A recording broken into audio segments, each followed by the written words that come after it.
A two-woman team from Aerosim Academy will be flying off in this airplane on June 22nd in the 2015 Air Race Classic in order to promote women in aviation. Late last night, residents of 616 Lofts were on this roof enjoying a warm summer night until 24-year-old Alex Cooperman fell off this ledge. After falling 4 floors, he is now in critical condition at Spectrum Health. Police say alcohol was involved. However, one witness says he was pushed. Officials say that homeless man David Curl entered this family fare quick stop late last night, where he struck Michael Kramer, the store's clerk. Kramer says Curl entered the store demanding money, but when Kramer refused, Curl resorted to violence.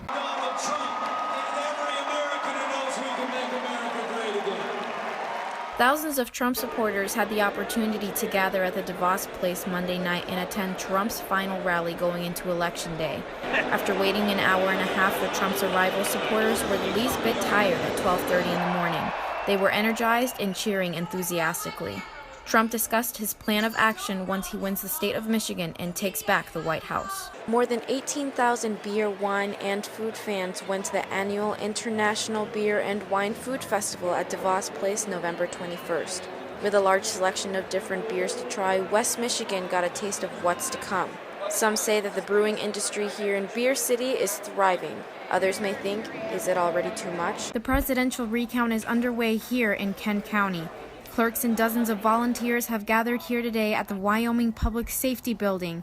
This is very routine as far as the elections process. Director of Communications for the Secretary of State, Gisji Gendro, says the recount is in place to ensure that all votes that were tabulated and counted on election night were done properly. Michigan Department of State Bureau of Elections is the staff that actually performs the recount with the county clerks. So they're working with the clerks from all of Michigan's counties to make sure that they have the proper training and the proper resources to do the recount. Their job may sound simple: have a group of people sit at a table and count ballots while candidate representatives overlook to make sure everything goes as it should.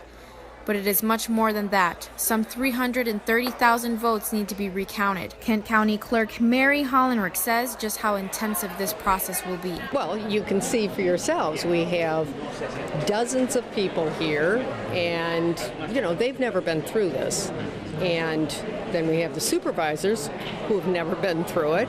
And then you have the rest of us. No one in the state has. The last statewide recount was in 1968. Gendro remarks on a key takeaway from this process. It's really important for people to know that their vote is going to be counted. We already have an official election result. All they're doing right now is double checking to make sure that the votes were counted properly. There have been no allegations of anything, any wrongdoing or any hacking or anything like that. In reality, this is part of the process where we double check our work.